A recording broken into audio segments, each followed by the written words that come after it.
I clicked live. Okay. So and I see it on Facebook. Copy streaming link. It looks like we are live.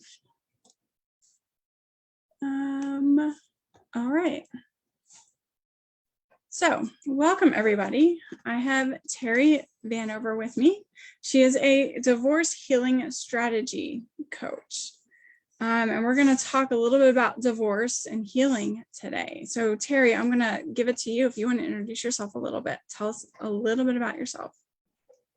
So I'm Terry Vanover, and like you said, been working with those who are struggling to put their divorce behind them, or those that are considering divorce and how to move forward past it, if they want to stay, if they want to go. And so my main focus is on helping people to become their best so that they're making the best decisions going forward and to feel at peace no matter what's going on around them.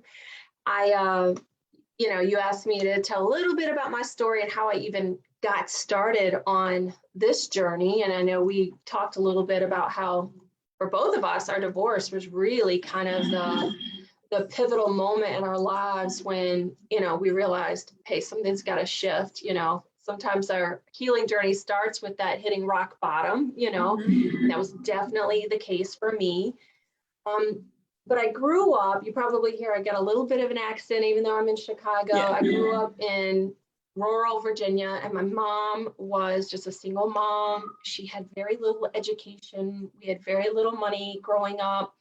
And she divorced when I was quite young. And my father at the time, my biological father, pretty much abandoned us after that divorce. I can count on one hand how many times I've seen him. And now looking back at it, realize he was probably like a functioning alcoholic.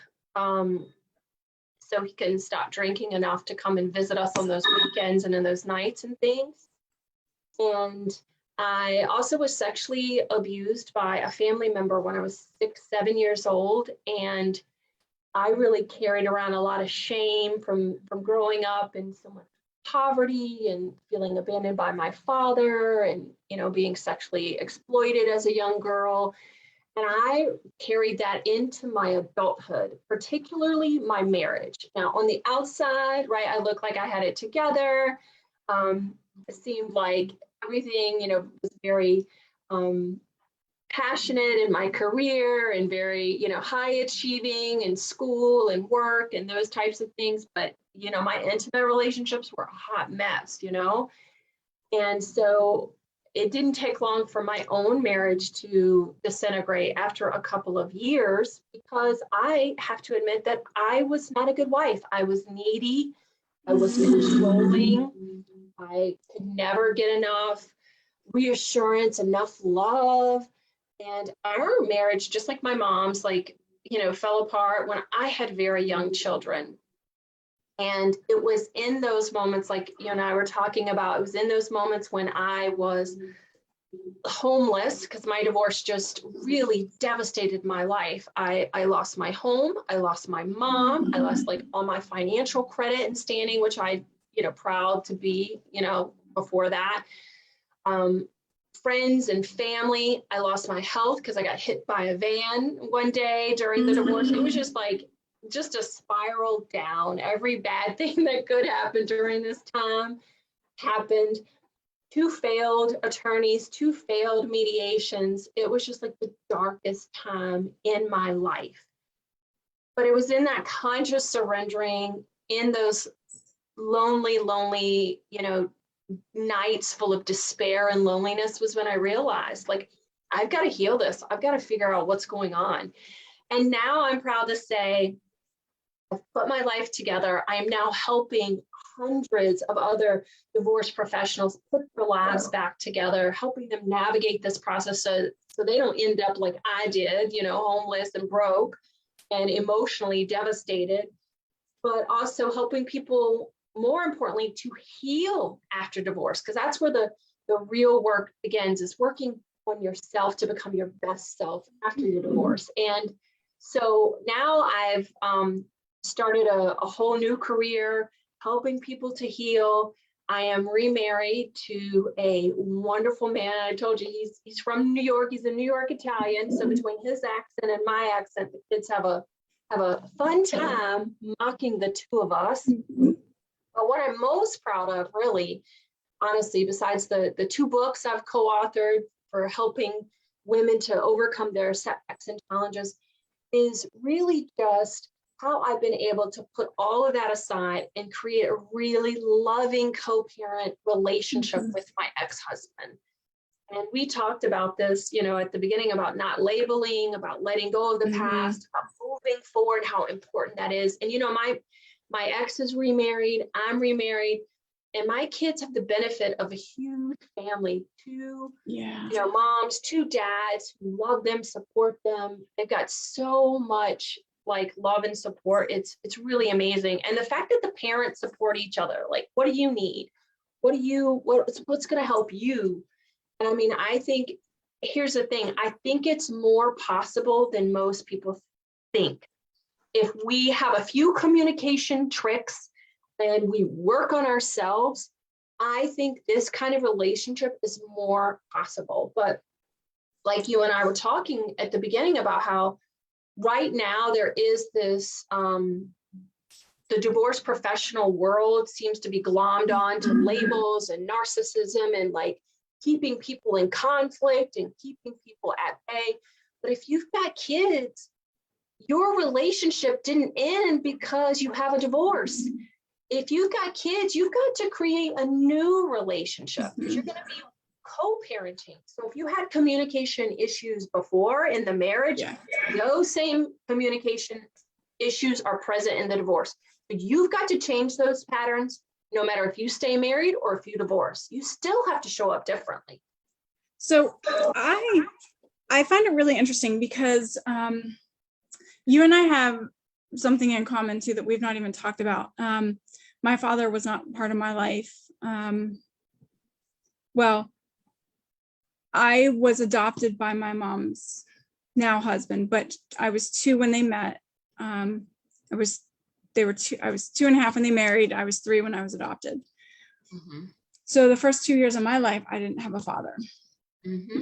I now do know my biological father. He, is in my life, but I find it really interesting, right? Because you especially didn't have a father. Yeah. But yet you've given your kids 2 fathers and 2 mothers.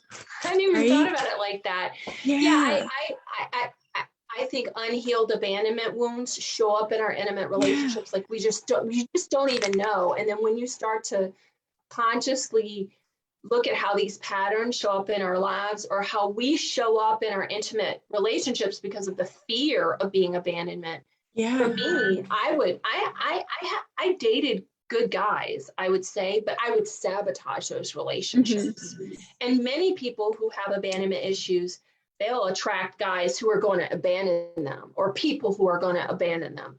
So it's really important to heal those abandonment issues because they will continue to show up in our intimate relationships until we've healed them.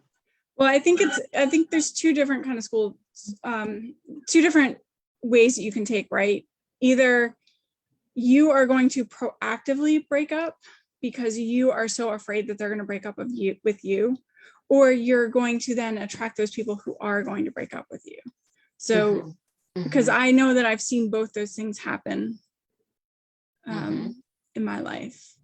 But it is, it goes back to this core abandonment wound. And the thing that I'm learning doing these speaker series is that there are so many there's so many people out there that didn't grow up with that mother and father and parents there at all times. Well,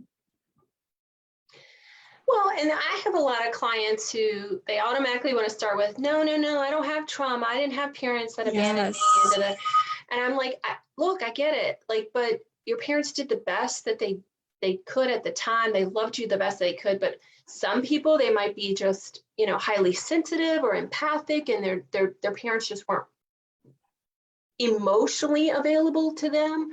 So it doesn't mean that our parents are bad, quote unquote, right? Yeah, they're not bad. It just means as a child, we may have perceived our needs as not being met. Yeah. And so there are reparenting strategies that you can utilize and use to heal yourself. You can heal that abandonment wound. You can heal these emotional neediness wounds that we're still struggling with, that we're looking for that outside partner to heal us. And I say this all the time to my clients, because a big thing that people do is they're looking for outside validation. This is what led me, to my divorce, was like looking for outside validation. You're constantly looking for someone else to make you feel loved, to make you feel appreciated, or make you feel validated, or, you're acceptable, you're okay.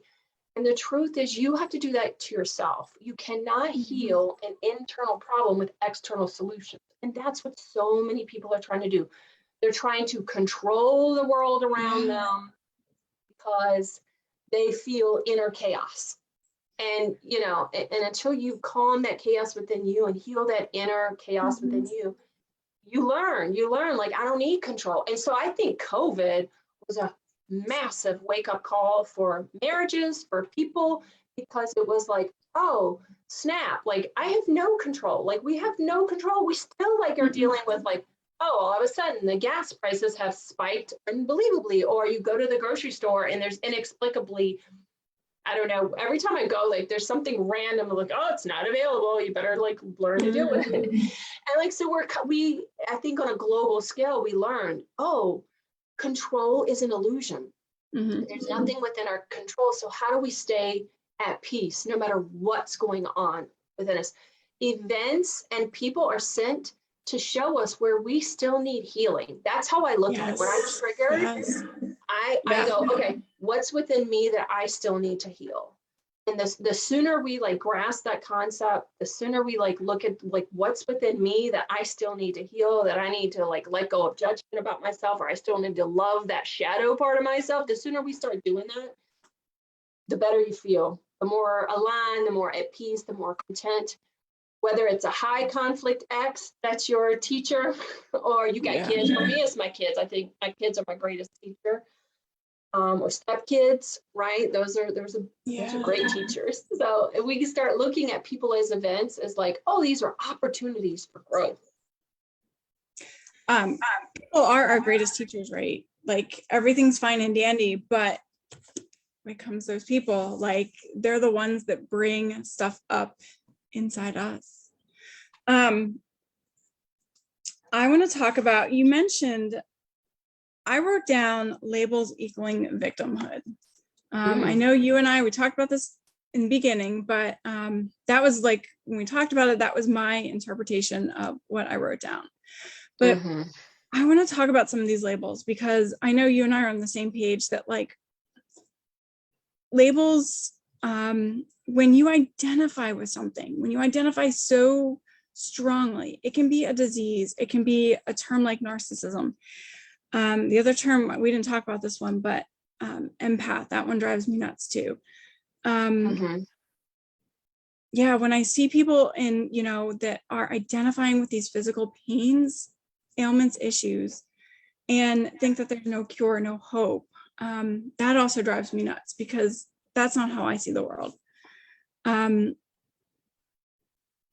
we talk about these labels, we use it to hide behind, I think that it's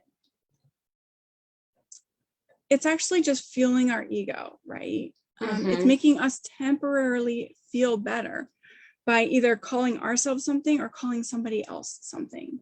Yes. I agree with you. And we were having this discussion with this divorce professional group that I'm in very recently. And if you have dug your heels down and you have labeled your ex as a narcissist, here's the thing though, you're going to miss out on opportunities that perhaps you guys can work through something. And so these labels, while educating yourself on certain things and certain kinds of people, and learning new skills on how to deal with certain people and deal with with situations, those things can be helpful to propel you forward. But if you have dug in your heels and you have labeled this person as a certain thing or a certain way of being, you're going to put on the blinders and you're not going to look for opportunities for growth between you. You're not going to look for opportunities for moving past it.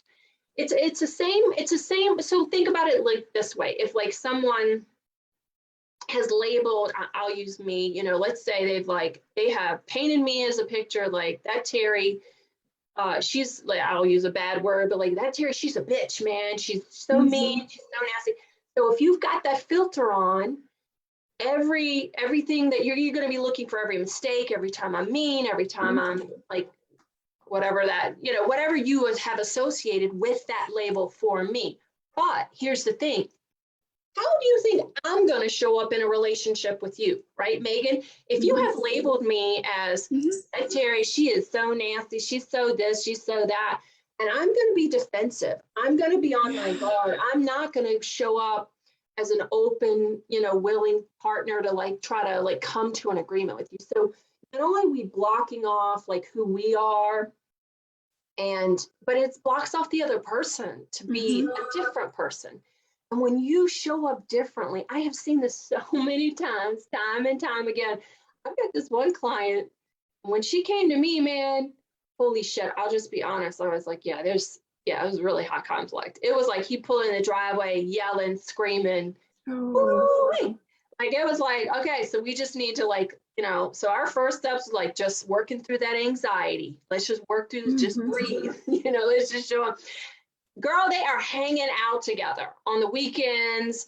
Now, I would not have predicted that, you know, and she says to me, I wish I had met you when we were married. We could have let go of so much stuff when we were married. And I love it when people come to me when they're considering divorce, because we're going to work through some of those communication issues, some of your filters, some of the things that you're holding on to, reparent yourself. So you're showing up as a whole, fully present person. And then, hey, if you decide this relationship doesn't serve me, it's not working for me, we need to go our separate ways, and that's the healthiest thing for you, great.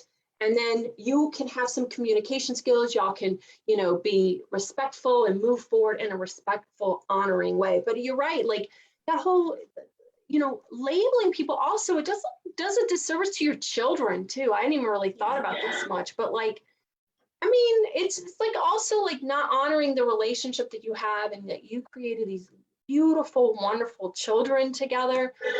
And like, maybe that person does have some traits that are like, you know, maybe not where you'd like them to be, but like it's doing a dishonor to your marriage, to your children, by like really digging in and showing up in these negative labels. Well, you also mentioned something really interesting, something I think is key, right? It gets to become, how do I show up differently? It's not how do I get them to show up differently, right? It's how do I show up differently? And then I get to watch and witness how they then respond to me. Because if I show up different, they're going to show up different too. Absolutely, right? When you've seen, I mean, we've all been in those situations where we come in and we're like happy and peppy and we're like, oh, and we, you know, and then that person relates to you in a different way, or you show up and you're like you're in a bad mood, you're this, you're that, or whatever, and that person also responds that way. So absolutely, when we show up differently, the other person shows, and that's what I'm saying, like, especially with that client.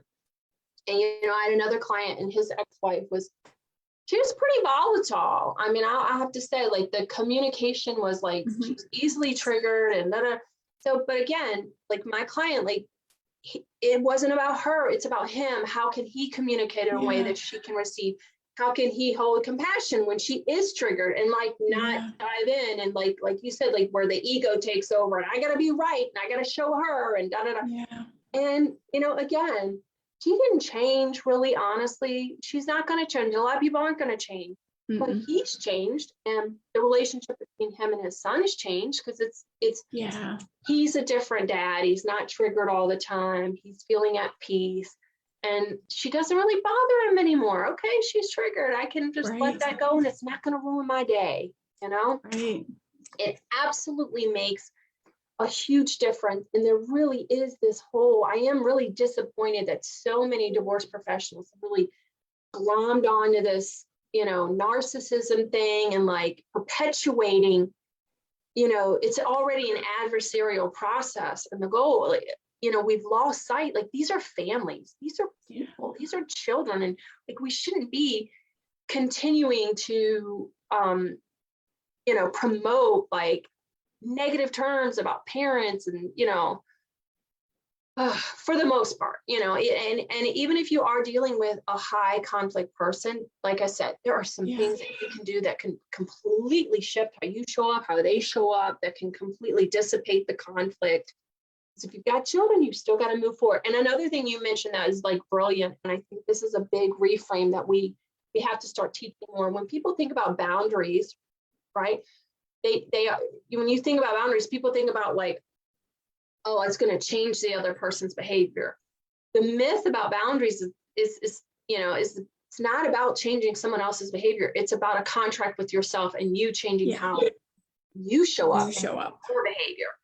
When this happens, I'm going to do X, Y, Z. It's a boundary for yourself. It's about showing up differently for you, not about setting boundaries isn't about the other person. And I think that's why boundaries for so many are hard, right? Because it's meaning that we have to show up. We have to put ourselves out there in a different way that does not feel comfortable. We're the ones that get to change, we get to speak up and say no when we are used to not saying no. Or, I know oftentimes it feels very, saying no feels like you're taking up too much space, or that you're asking too much, or that, because when you grow up in these environments and you don't learn these things, they feel really hard and heavy. But boundaries are absolutely where we get to reclaim ourselves, and we get to tell people how it's okay to treat us. Absolutely. And that's why, like in my program, Peace After Divorce program, it's a multi-layered process. And one of those things is building self-esteem and self-worth and valuing yourself. And it starts with you first before we start. And we put up some boundaries in the beginning, but really it's not going to be lasting. It's not going to be effective unless we talk about you and healing the part of you that thinks that you don't matter, that thinks that you don't deserve room or space, as you said. So that's like a big part of my process, is healing those abandonment wounds, accepting all the parts of ourselves, loving all the parts of ourselves, and so that we can show up differently in relationships with others and know, like, nope, I matter. These boundaries are for me because I matter. I deserve space. I deserve to have time for myself, whatever it is. I deserve not to be talked to in a certain way. Breaking those patterns is hard too. It's not easy, especially you mentioned at the beginning when sometimes the red flags feel like home. All the time. You have to recalibrate yourself, and it's a process of becoming uncomfortable. I'm uncomfortable. Yes. For me, it took me a long time to feel comfortable being vulnerable. I had a lot of walls up because I felt like uncomfortable, and I was like, discomfort is where the growth occurs. Discomfort is where the growth. I just keep telling myself that when I feel vulnerable, it's like, it's okay. You're safe. It's okay. So, and it is a matter of like figuring out what your inner child needs to feel safe, or need to feel like they're mattering. And each client is different. Each person is very, very personalized. So we can't just give you a workbook or give you a handbook and say, do this, and it doesn't work that way. It doesn't. I mean, there are some key steps, but there's a personalization that goes with each different person. For me, my mantra is like, I am safe, I am okay, and for different people, it's different. Like, I am secure, I matter, I need to feel heard, I need to feel I am validated. So it's like every person has there's distinctions there, and it matters. It really does matter. So I'm very big into awareness, because I think that when you're aware of those pivotal points when you were little, that at least helps kind of unleash something in you, that it's like, oh, okay, I feel like I don't matter because, I don't know, hypothetically, my mom was working all the time and, didn't have time for me. Like, if that's where you came up with the fact that you don't matter, it's not that you don't matter, right? It's this belief that you formulated when you were little. And Right.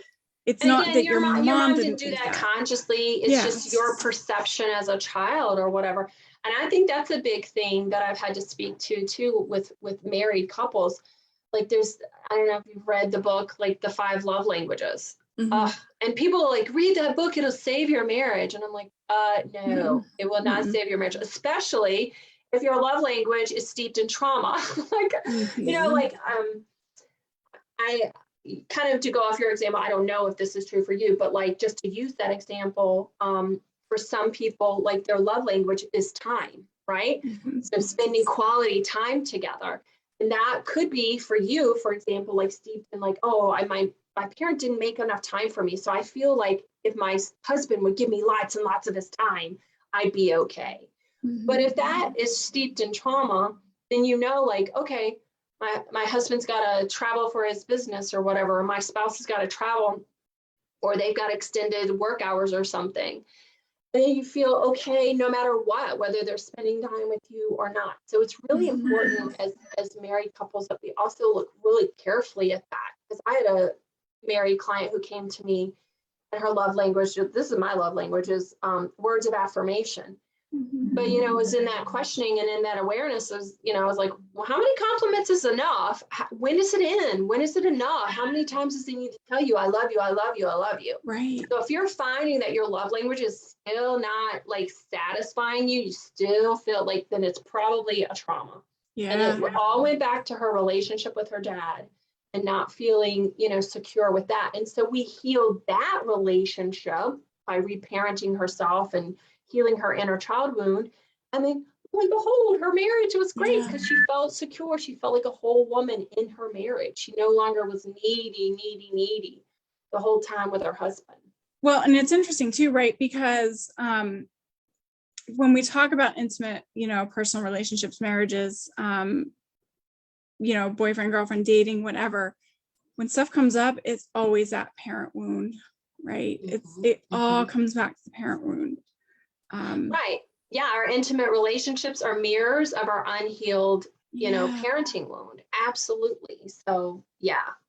I find even sometimes just regular we marry someone to fill like the void. And it seems I did. Yeah. My ex-husband was my mom. Go ahead. My ex-husband was my mom.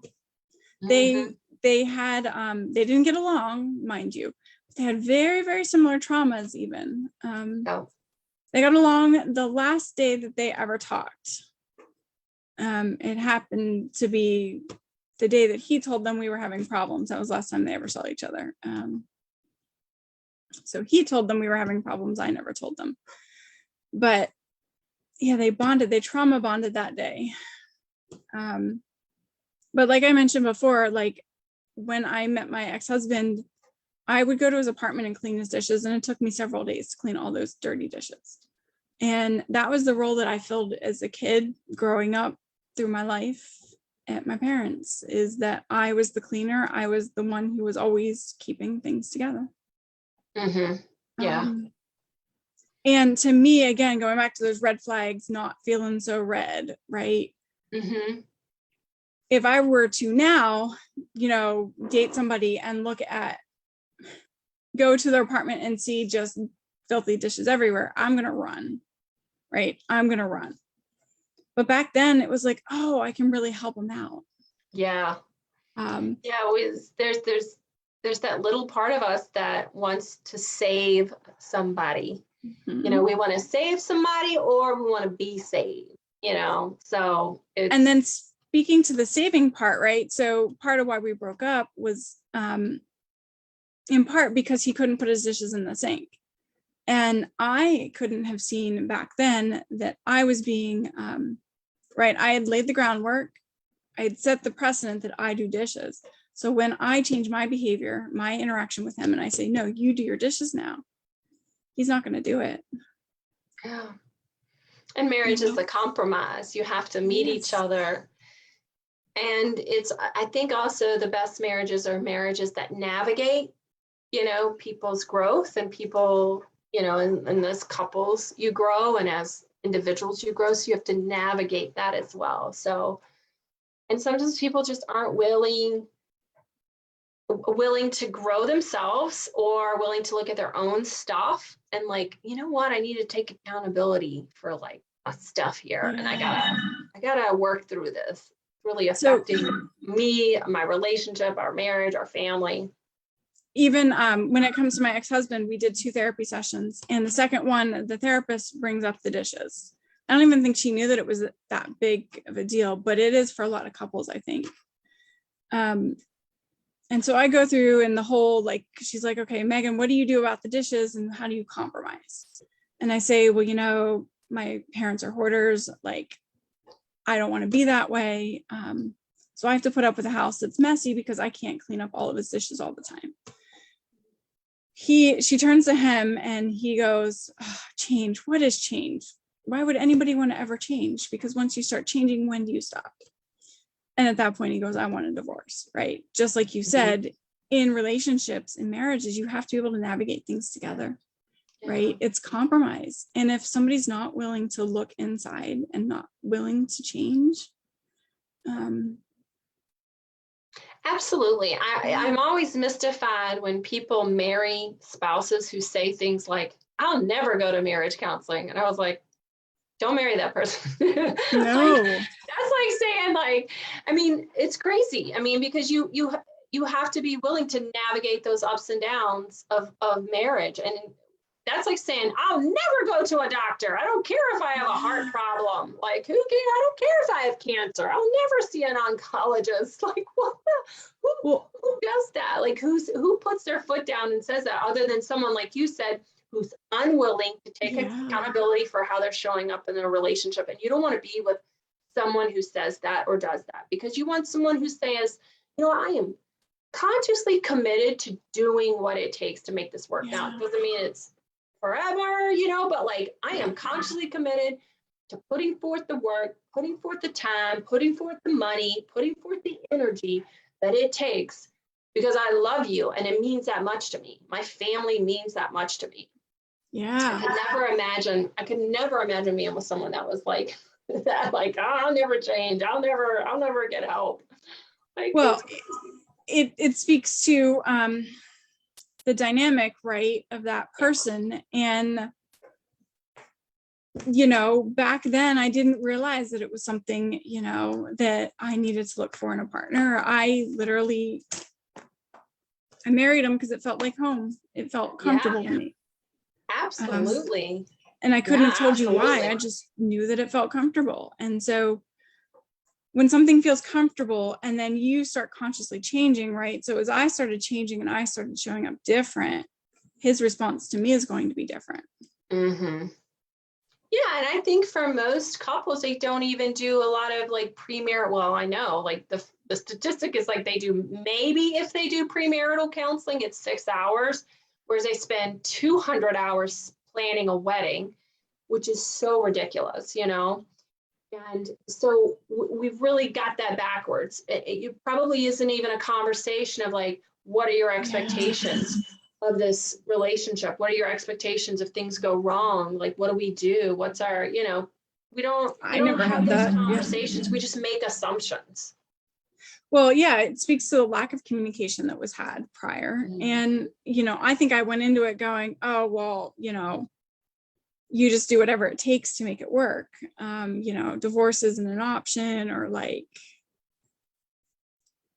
it just, you can be unhappy and be married, because at that point, a lot of people around me were unhappily married.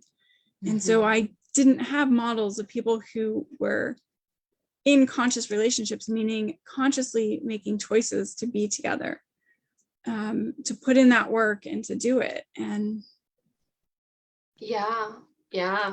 it's so beautiful when you wake up every day and you're with a partner who like, hey man, every day I choose you. Every day. It's a choice every day. So, and it's a beautiful thing. So, well, and it speaks to, that self-responsibility, right? Like, to have that relationship, you have to have two people that are holding themselves that accountability, that responsibility, taking responsibility for their actions, for their words, and how it may impact others, and knowing that they're not perfect. Yeah, people are not perfect. It's definitely not. There's going to be ups and downs, but we also need to be mindful of like not minimizing when we see the red flags, when we see the other person not living up to their word. They say one thing and do another. Like oftentimes what many people do, because they haven't really authentically, not in touch with themselves and not in touch with who they are, what they want, what they need, they just kind of minimize. They see it and they minimize, or they make up an excuse, and oh, he didn't really mean it, or she'll come around, to minimize those things. It's really important that, like, when you see it, be conscious of it, examine it, figure out what is this? And again, it goes back to those healthy boundaries. It's not about changing the other person, or I hope and change, right? Wishing and I'm cross my fingers, maybe they'll do it, they'll do it. But like being authentic enough to say, this really bothers me. I'm seeing this, and here's my boundary. Here's what I need, and like standing up for themselves, because the boundary is really about you, not about the other person. Well, I think it's interesting too with boundaries. Sometimes why people resist them, because you don't know how they're going to react, right? It is this having to give up that control. So I'm going to change how I show up, but I don't have control over you and how you show up. I just have to assume that if I change what I'm doing, you're going to change what you're going to do, right? Because it's an interaction. And it could go either way, depending on the person, the relationship. But I think sometimes for people who do feel out of control, right, putting up boundaries can also feel out of control, because it's easier to go into something knowing that predictability of like, I know if I say X, Y, and Z, you're going to respond and you're going to be jumping down my throat, right? Absolutely. And that's easier to swallow sometimes than saying, I'm not going to say X, Y, and Z. I'm not going to trigger you. And let's see what happens. Like, maybe you show up and pay me attention, and maybe there's a part of me that doesn't want that attention. Absolutely. I think, it's the devil you know versus the devil you don't know. And I think it's about being strong and confident and accepting enough of yourself that you can handle whatever discomfort comes up, because sometimes people will push back against those boundaries, and it is some initial discomfort. And you have to be willing to be strong enough to address it and talk about it and become uncomfortable. But in that discomfort, that's where the growth occurs. That's where the transformation occurs. Who said, you don't get stronger unless there's adversity. You don't get, stronger unless there's pain and discomfort involved in it. Well, I think sometimes also it's interesting to note that, again, if you're not modeled boundaries, right, they're going to feel very uncomfortable. Totally. But I lost where I was going with this. I was just going to say, like, when you start setting up those boundaries, they're going to feel just really uncomfortable from that way. Is just standing up for yourself. And you have to be okay with other people not liking you or not liking. That's what it is. I think most people don't want to put up boundaries because they know that when they stop the people pleasing, that it's going to make, it's going to rock the boat, and someone might not like me, or they might not like what I say, and you got to get okay with that. People are not going to like what you say, like who you are. As long as you love who you are and accept who you are, it doesn't matter what other people think. And that's the key. I think a lot of times too, when you've had a lot of trauma, and if you've ever tried exerting boundaries with people who have caused a lot of trauma, and they dismiss them, they disregard them. Sometimes we forget that everybody out there isn't those people who cause us this initial trauma. True. And so that we tend to think that everybody is going to react the same way because that's how we learned that reaction to that boundary. Yes, so absolutely. Yeah, go absolutely. through this. Yeah, it becomes this, well, I can't do that because, like Sally over here is going to react the same exact way.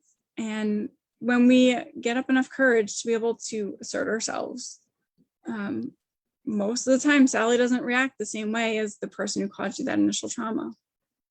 Yes, that is so true. There's a really great book, how to set boundaries. I'll have to find the name of the book if anyone's interested. It's a really good book on that. But it's absolutely true that Who wrote that one? It's she's a therapist. I'll have to put it in our, maybe I'll put it in our link or whatever. I cannot think of the name of it. I can't think of the whole title right now.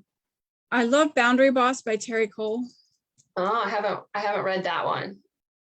That's one of my favorites, but I've read probably, I don't know how many books on boundaries. Yeah. But I mean, you're absolutely right. It's mostly our anxiety of going down the rabbit hole, what we think that person is going to do or say to us. They're going to yell, they're going to get mad. And I think they did some studies on this, and like 90% of the time, the worst case scenario that people have in their mind did not happen, right? So 90% of the time, it didn't happen.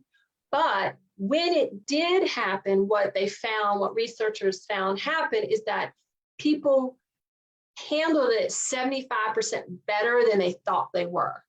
So even when the worst case scenario happened, they handled it way, way, way, way better than they thought they could have anyway.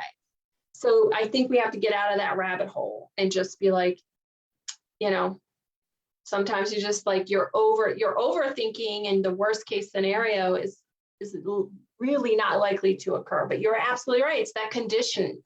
It's that conditioning from our childhood. If you had a parent that would yell whenever you spoke up for yourself, you're going to project that on everyone. So you have to recondition yourself. I want to switch a little bit and talk about something we talked about before we went live. The differences in men and women and how we think, how we act. Let's talk about that, because you work with both men and women and you get to see a lot of differences. Yes, so I work with men, women, all kinds of relationships, people who are, who've never formally married, and then, gay people, like all kinds of relationships. So I think that mostly men and women, for the most part, are the same. They have the same emotions, the same depth of emotions. People will ask me, like, do men talk about their feelings in your men's group? I'm like, oh my gosh, yes. If you provide a safe space for men, they will open up, and their pain, sometimes I have to take more breaks from the men's group than the women's group, because their pain is so palpable some days. It's like, oh, this is gut-wrenching, the pain, the loss, the grieving. So absolutely, men and women feel the same emotions, deal with the same loss. I just feel like it's not okay for men to talk about their feelings. In our social, in our, kind of culture that we're in, it's not okay. Like, it's not okay for a man to go to work and talk to his coworkers and cry on their shoulder and say, oh my God, I'm going through this horrible divorce. Whereas a woman, if we had a coworker at work and, she came in crying, so I'm going through divorce, it'd totally be acceptable. So men don't have that safe space. But I think another area of difference is like 75 to 80% of divorces are initiated and filed by women. And I believe that is, so part of the distinction in the emotional part is like many women have done the grieving and the processing prior to filing. They've come to getting the closure. They've come to accept that this marriage is over. Whereas men are kind of hit like, oh shit, like they feel like it's a surprise. They feel like, and I think that's a distinction too between like men and women. Of course, we're generalizing here, by the way. I know that. So this is not all men, not all women, but I think one of the distinctions is like women will talk and talk and talk, but men really don't believe women until there's action behind their words. So a woman will say for years and years and years, I'm unhappy, and I'm unhappy. And the men are like, yeah, but things are the same and you're still here. So it's not until they file for divorce that men are like, oh crap, she was really unhappy. It's not, they kind of get their wake up call then. And I see that so much where women are like, I spent years being unhappy. And the man's like, what? It was such a surprise. I had no idea. Yeah. It's like, no, I just think that you didn't really understand the level and depth of the unhappiness. Because there was no action. There was nothing. You threatened, but you never took action, right? Your actions and words don't align. Mm-hmm.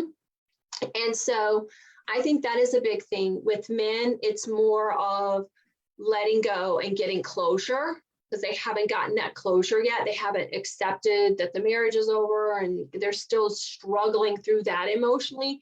Whereas women have kind of put a lot of that behind them, and they're working through boundaries and trusting again.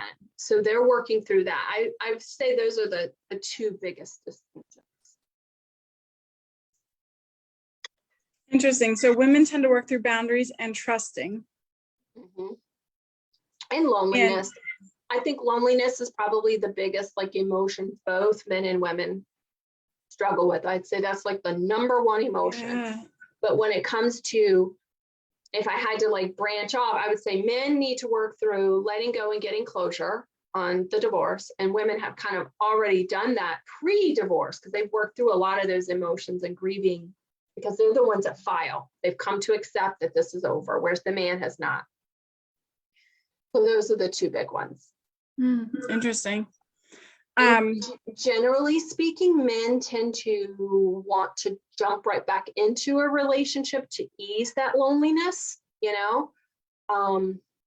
So I think more in the men's group is like, let's pump the brakes a little bit, slow down. We don't need to jump right from one big serious relationship right into another, because you've got to work on healing yourself and dealing with the loneliness and consciously surrendering to the loneliness. And women tend to like, I would say, again, these are generalizations. So not all women, men, but like they wait too long to jump back into the dating scene. They're too timid. They're too untrusting. So be a nice, happy medium. They become avoidant because they were hurt. And I might guess that they tend to blame the ex, at least on some level, which is why they are avoiding another relationship, right? Yeah, or, they do get back into the dating pool and they tend to attract an unhealthy partner, a toxic, quote unquote, partner, if you will. And because they just haven't addressed their own patterns and addressed their own unhealed issues. So they attract. Oftentimes, the worst thing that I see with divorced people is like the divorce is bad, but then they get into relationships that seem to be even worse. Like it seems to be even bigger. Yeah, I've seen that too, actually. Yeah. I've seen that so too. Typically post-divorce, people come to me after that relationship has like left them like devastated. They're like, oh my God, I like got this, toxic relationship that just, I thought my divorce was bad. I thought my ex-wife was bad. And then I got this and I was like, I was like, yeah, because it's all, everything that we're talking about, Megan, about the like, this person's red flags felt like home to you. And, and you hadn't dealt with yourself and maybe you were even more emotionally vulnerable. So, yeah. So I think sometimes you think that you learn from the relationship, but you don't do the healing. And when you think you learn, that's where you're going to get something even worse, right? Because you're going to be more cued into your childhood and what you learned in your childhood, not into consciously choosing against that. Yes. Yeah. And it makes me so sad. Like one of the biggest reasons, because I'm a stepmom and I'm in a blended family or a step family, whatever the label people put on that, I know different labels are triggering for people, But it is really difficult. You've got exes, you've got more personalities with more children and more, you've got your own baggage and blah, blah, blah. And so 70% of second marriages end in divorce. So I'm really passionate about like ending that, because, you know, it affects children, and it's going to take a toll on your self-esteem, and, you know, and a third of families are step families. And so many people don't value that, don't understand the dynamics, don't understand how complex that can be, and also how difficult it is to navigate. If you think having, you know, one family is difficult, try having like exes and stepkids and is really difficult. It doesn't surprise me that divorce rate is so high.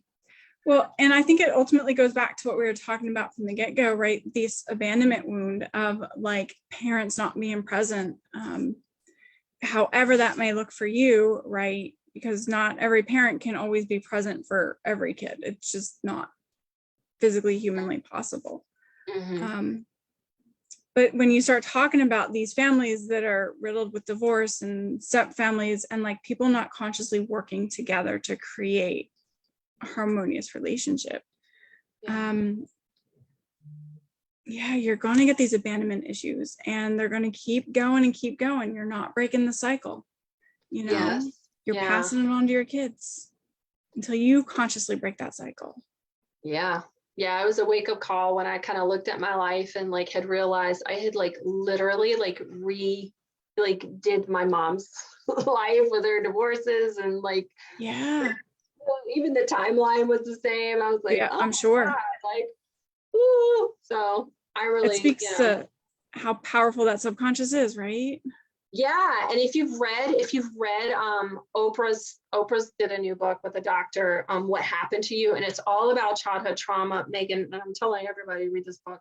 And he addresses you should read it. I'll read it. Yeah. It's heavy though. It's heavy. Because, you know, I read stuff like that all the time. And, you know, the preface to the book is like, it's okay to take a break. And I was like, yeah. I read some stuff all the time. I was like, oh my God, this is heavy. Maybe because like Oprah's Southern to rural, maybe for me, some of the stories like really hit home and stuff. But it's a really illuminating book too. And there's science behind. I love that, you know, science is starting to catch up with some of the stuff. Some of us holistic healers, we've been teaching this stuff for so long, and we know it works, but you know, we're not in the Western, you know, medical community. And now like they're like co-opting our stuff. I'm like, I'm in kind of both worlds, you know? And I was like, I've been teaching that for years, and now y'all just coming around and like validating it, which is great. But like she talks about, or he does, the doctor that wrote it with her talks about generational trauma. How does it get passed down? Because I didn't understand the science behind it. He kind of explains. Yeah. You know, especially like in certain like cultures too, like the African American culture of like how slavery is passed down generation. And so he talks about that, about how that happens and how it occurs and how to break that cycle. Have you read and using movement and using breath work and reparenting skills? And I was like, everything that we use. Have you read has been, you know, poo-pooed and woo-wooed and all this stuff, but it works. It does work, and it works quicker. We can, like you said, well, we can sit here and we can validate what a victim you are. And yes, that's horrible and that's terrible. Or we can give you some tools. We can change. That can change you right away. Like I always say, like within 3 days after this session, you're going to like feel lighter, you're going to blow up, you're going to be more productive. And it's like always, it seems to be something like once it like, whoop, it leaves, it's amazing. It's a miracle. It's transformative. That's really the best word for it. That's what it is. The book that I most recently read that I love, it's called It Didn't Happen to You, or It Didn't Start With You. It Didn't Start With You. Have you read that one? I'll check that one out. It Didn't Start With You. No, that's not ringing a bell. I'll drop that link in there too. It's Mark Wylman, Wylman, Wylman, I think. I might have some of those letters mixed up, but that was a phenomenal book too, because we love our books. Books are helpful, but you really need, so let's talk about that, because we're both coaches and like why. So okay, when I read a self-help book, you guys are reading self-help books, Yeah, but you need someone to help you Yeah. have the accountability and also give you, okay, this is what this is. Now, what do I do about it? Yeah. So like I call them homework, or prescriptions, I give a little love nudge. I call them my love nudges because it's like, okay, here's your challenge. Here's where the tweaking's going to come in. You might not like what I have to say, but you can't change what you don't acknowledge, right? Yeah. I call them my little love nudges. And then, here's the prescription. Here's what I want you to go do. This is the journaling exercise. This is the meditation process, or this is the like whatever I want you to do. And it's a whole different process. It's a conscious process. So reading a book is one thing, and like going, oh yeah, that's me. But now, how do I fix it? And that's where we come in. We're the how. That's the what. This is what happened to you. This is, how you became the way you became. Like, how do you fix it? I have a coach friend. I love this saying. He's like, you can't read the ingredients when you're inside the jar. And it's so true. You need someone on the outside, like helping you rise above it. Well, it's what we do. I think is help bring awareness. Right? We shed that light on parts of you that you don't see. And when you're reading a book, you might think something doesn't apply to you until somebody else says, wait, no, stop, because this does apply to you. And this is how it applies to you. Like we see things that you don't see, right? We're wounded in relationships. We heal in relationships, and coaching relationships. It's just another relationship. Oh, I love that. And I think the biggest thing though, too, is also to help you see patterns. It's to help you connect the 100%. I did that recently with a client of mine where he was telling me about his trauma. He'd never told anybody about this trauma he'd suffered. And firstly, right, you're only as sick as your secrets. So I'll open the show with, hey, I was sexually abused at 6 years old. Because I'm not, I've healed that. I'm not carrying around that shame or toxic stuff anymore. So the more you like bring that stuff out into the light, the less power it has over you. So, but what I did was like, that incident and your marriage, do you see the connection here? Yeah. You see the pattern? He was like, oh my God, I never realized that. And I was like, well, so we can help you see patterns that you are not even aware of. Yeah. And it's interesting about your sexual abuse. I mean, that's something that's potentially another topic for another day if you ever want to come back and go live again. Yeah, but that's a good one. That's something that I believe applies to people, and we don't talk about it. We don't talk about men. It happens a lot in men. That's another thing I'd love to we need to get I think a conversation with a man who openly talks about that. There's a lot of shame around it. And shame for men, it manifests as rage. And so we gotta start talking about this stuff and like allowing. I would love it, maybe we can do another live and bring a man on, maybe a man and a woman, and just have them talk about their experiences too. Yeah. And when I talk about the sexual abuse too, I talk about forgiveness, and that 100%. F word is a hot topic. It's a really hot topic. So I go into that's a good one about how forgiveness does not mean absolution, and it doesn't mean you put down your boundaries. So I think there's a lot of like misconception. And again, I've even had clients say, I don't want to use the word forgiveness. I want to use the word letting go. And I'm like, that's fine. Like however you want to term that. But I look at forgiveness as a way to release the toxic emotions that someone else gave you. Yes. So it's a freedom, forgiveness equals freedom. And it's not about letting somebody else back in your life or condoning what they did.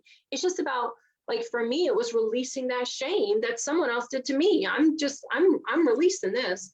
And I have like a specific process too that I walk people through so that they see the connection there. And it's not about like letting that person necessarily back in their life or saying what they did was okay. It's about right. No, I appreciate you having me on. Yeah, this has been fabulous. I'd love to explore how we can do this again, and really, because I think sexual abuse is something huge that's not talked about enough. It's something that I would like to start talking about more. And Because it does, it impacts us, and it's silently impacting us because no one's talking about it. Exactly. Yeah, I know. You'd be shocked how many podcasts, every time I go on a podcast, it's in my bio. I send it to y'all in my bio. You're like, can I ask you? I'm like, of course you can ask me a question about that. I'm good. Like, that's why we're here, to bring this stuff out. I didn't do anything wrong. I'm going to talk about it. Yeah. So, and talk about how to transform from it.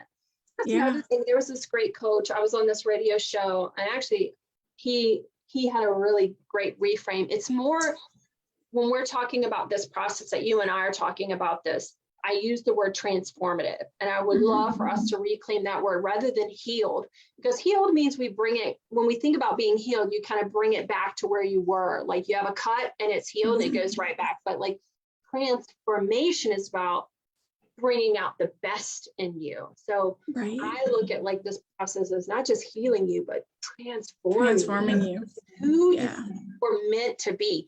And transformation is not about changing you. It's about bringing out the potential of who you always were. You just didn't know it. You didn't know it, or you weren't allowed to be it, or you thought you couldn't be it, or but no, your transformation is diving real deep and saying, no, this is who I fucking am, and I'm showing up this way, you know. You got to dive deep. You got to get in there. Yeah, it's not always pretty. Nope. It's not always pretty, but on the other side of pain is the peace, and on the other side of fear is the freedom. So if you just kind of remember that, like, okay, consciously surrender to this. Well, as I always say, like, it might not be pretty, but it's worth it. 1,000,000% worth it. I would do it again in a heartbeat. Yeah, I would too. Yeah. So true. Well, I am going to conclude this on Facebook. Okay.